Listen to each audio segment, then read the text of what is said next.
Hey everybody, so in today's workout we are doing front squats in our strength portion, and I wanted to follow up the front rack mobility assessment, the do-it-yourself assessment video that we did a couple weeks ago.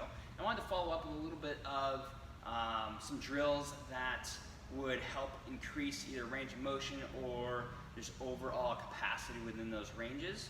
That you might have found were sticking points or were challenging for you to get in, because we want to be able to get into those positions so that we can build robustness and we can build capacity within those positions and transfer into a lot of different movements. So if you found that when you brought your elbows together it was very difficult to separate them apart like so, then a mobility drill that you could do is take a small weight, small plate, could be a book, could be a band, could be a small dumbbell, right? At home that could be a can of food or a small bag, and find a countertop that's about chest height and you can rest your elbow on it. Okay, this will take away having to hold up your shoulder while you do this. And what I want you to do is I want you to back up your feet a couple steps so that you feel like your shoulder is in front of your torso, not squeezed together behind your torso, in front. So almost like you're growing long through your elbow. And from here, take that dumbbell small bag, I want you to lower it towards the counter and then try to lower it towards the other side of the counter. Okay? Without moving your torso, your hips, or your legs. So lower body stays silent, lowering the weight and lowering it towards the other side. Okay, so particularly this direction, we want to push that direction as far as we can, as far as we feel comfortable. We shouldn't feel pain during this. What we should feel is potentially a little bit of a stretch, okay, or a little bit of tension that way. We're just getting used to opening that side up in a front rack position or front rack-like position.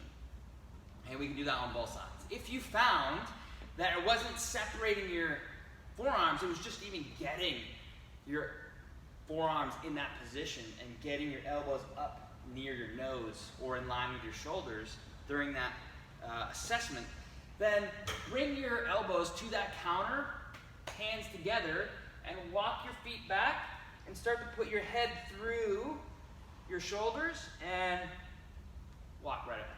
So it looks like this. Walking back, head through a little bit, and come right back in. Right? And come in and out probably 5 to 10 times or so. Now, if that was challenging or not doable, okay, let's go to the floor, put our elbows together just like that, and we're gonna rock back, come back forward, rock back, without separating your elbows. As you're doing this, notice that my shoulders are active. Okay, I'm not just sagging and letting my shoulders squeeze together. I'm actively pushing my elbows through the floor. You should imagine you have a turtle shell on your back. You should feel like it's a little bit rounded. Okay, your shoulders are active and you're pushing through the ground.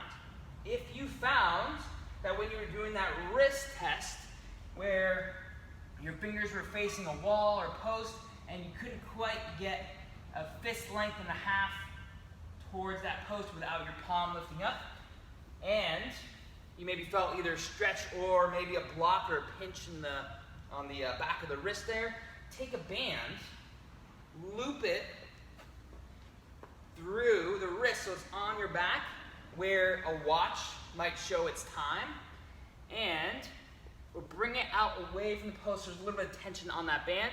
Hand is flat, and what you're going to do is you're going to mobilize or move basically your body weight from palm to fingers with that band pulling on your wrist.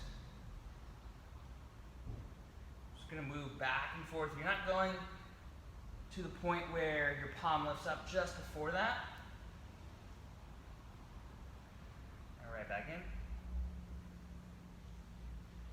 In addition, what's also helpful is as you're doing that, you're pressing your fingers into the ground with maybe 10 to 20% effort. What that is allowing happening is gaining a little bit of length within those wrist flexors that go from your elbow all the way to your fingers.